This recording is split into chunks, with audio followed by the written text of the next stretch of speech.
The real life poetry segment tonight is like I said, it's a poem called All as One. It was written by Josh. He was 13 at the time, and he wrote it while he was in school. So let's go ahead and get on with that. Welcome to real life. Yes, welcome to real life. This poem is definitely real life, okay? The poem is called All as One, and this is what Josh, 13 years old, back on 9/11, wrote. I can remember getting to school while everything was still cool. Then I saw a girl crying, and on TV, people were dying. I wondered what was going on. 5 minutes felt like an eon. I couldn't believe what I was seeing. Did all this happen with one human being? Then a second plane hit the tower. Then an hour later, the towers fall. Are there any survivors, or did death take them all? What was going through my mind was that thousands of people had just died. It was that very moment that I broke down and cried. Even today, I don't understand. Why would they attack this great free land? Well, just remember that united we stand, divided we fall. When they attacked the two towers, they attacked us all. And that was written by Josh, who's 13 years old, back on 9/11. All right, I think I'm going to go ahead and take this caller. This is area code 818. I believe this is Dave out in California. Okay, area code 818, California, you're on. Is this Dave? Yes, Christopher, this is Dave. Dave, thanks for calling in. My name is Christopher Knight. I am the host of the Midnight Runner Show. How are you doing this evening? Nice to meet you, Christopher. I'm good. Well, that's great to hear. So, from what I understand, you are a liberal. Why do you say that? What makes you think that? How could you tell? Just a hunch. So, tonight we're doing a special on 9/11. 9/11? But Christopher, it is 8:30 p.m. Wow. No, Dave, 9/11 terrorist attacks, only the biggest event to happen to this country. It was a very sad and tragic day in America. Oh yes, those attacks were very sad. But it was America's fault. What? How can you say that? That is so mean, Dave. America wanted to buy Afghanistan so George W. Bush could take over the drug poppy trade, so he planned the attacks and blamed it on bin Laden. Dave, that is insane. Do you have any proof or any research that you can provide? Liberal, I'm a liberal. Lib, I'm a liberal. Whoa. Hey, Dave, you okay, man? Sorry, Christopher. Yes, I'm fine. What was the question? Okay, good. I asked you, do you have any proof or any research you can provide about what you just said about 9/11? The word proof I don't understand. The word research I don't understand. Well, you can't just say something like that and not back it up with some facts. Do you have any? Yes, Christopher, I have some. What are they? No one died when Clinton lied. It's a war for oil. That's not the facts, Dave. Give me some facts. George Bush hates midgets, and he hates black people, and Bush caused the recession. George Bush did. Oh, jeez. Okay, well, thanks for your time, Dave. I need to go to a break. Please call again. 9/11 was not the first time Islam has hit America. Most of you know that. Some of you out there listening may not know that. I've talked to many people, a lot of opponents of the war, that think that 9/11 was strictly a Taliban thing, and that we must have done something to deserve it, and that they never gave us trouble before, and it was only because of George W. Bush that we got attacked, and all this other crap. And I'll tell you what, it drives me insane. Because under Bill Clinton, we got attacked 4 times. Count them, 1, 2, 3, 4 times in the 90s. We got attacked.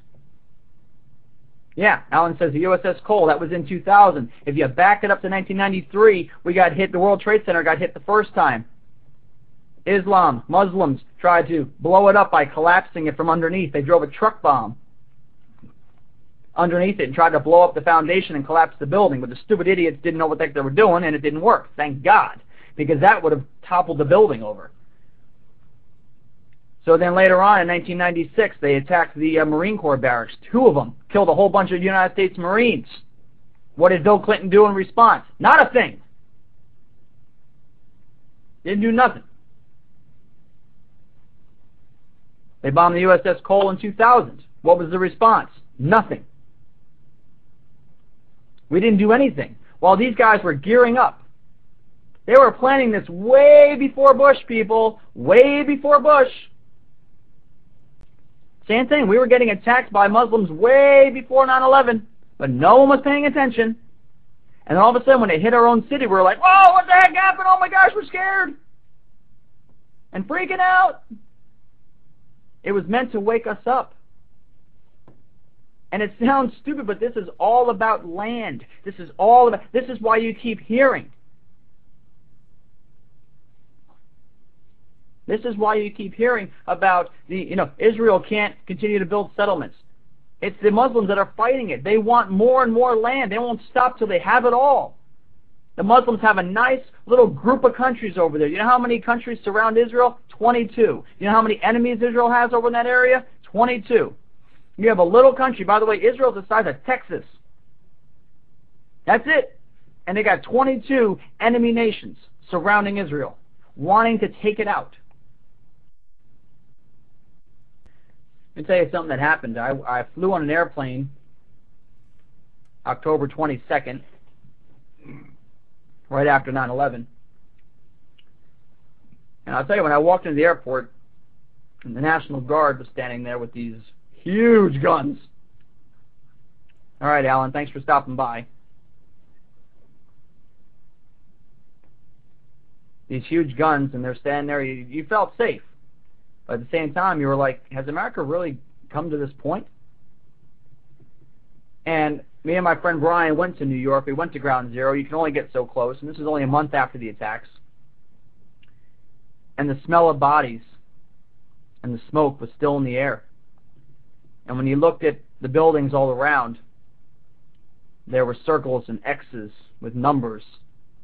2 found. And then a 0, meaning nobody alive. And it was a pretty hard time. And I remember me and him standing there as far as, close as you can get, and just looking up at the smoke rising from that hole. And you were thinking to yourself, my God, how did this ever happen? And you know what happened? September 12th. It was a whole new world in America. People were friendly. People were loving. You couldn't find a division in politics anywhere. You couldn't get a flag because every store that sold flags and buttons and magnets talking about how great America was sold out. Streets were flag lined. It was beautiful. Churches were filling up with people. They wanted to return to God. People wanted to return to their families. They came together. It was an awesome time. And then, all right, Brian, take care. Credible too. And then what happened? What happened after that? Here's what happened right here. Yep, everybody went back to sleep. Everybody went right back to sleep. Anybody that's a conservative that's against the current administration is considered a hater. I mean, what is this division? We have the ability to seek for something deeper. We have the ability, I think God wired in all of us to seek deeper, to look deeper into something that's better of ourselves, something that we can offer other people. I end this show every week with a saying that says, we are born for a purpose. We were born for a reason. We are born for this very season. All of you out there listening, people in the chat room, Iggy Mom, Annie, Arlene, Guest 3244, JW57, Mary Kate Anderson, Patriot Greg, and others that were in there that had to leave. One's listening on Twitter, one's listening out, people listening out there on the web. Soldiers in Iraq that I know are listening to the show. You all have a purpose here on this earth. Maybe not